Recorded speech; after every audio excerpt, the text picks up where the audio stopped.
Naomba ndugu zangu waandishi wa habari, tutumie kalamu zetu kuambia Watanzania taarifa muhimu wanazozihitaji baada ya ahadi zilizotolewa na Mheshimiwa Rais.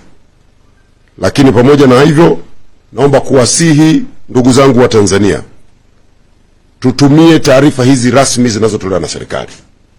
Tumekuwa na changamoto hapa katikati ya watu kulishwa ama kupewa taarifa potofu.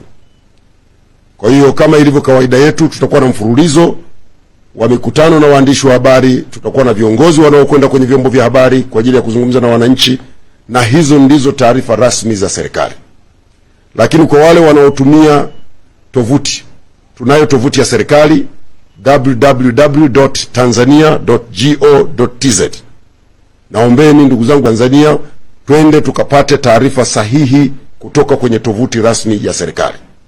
Na kwenye tovuti hii kuna mfumo maalum umeweka, kuna dirisha maalum limewekwa, linaitwa mrejesho, ambalo ndani yake kuna kidirisha kinaitwa iambie serikali. Kwenye kidirisha hicho, mwananchi kama una dukuduku, una swali, una maoni, nenda kaandike hapo.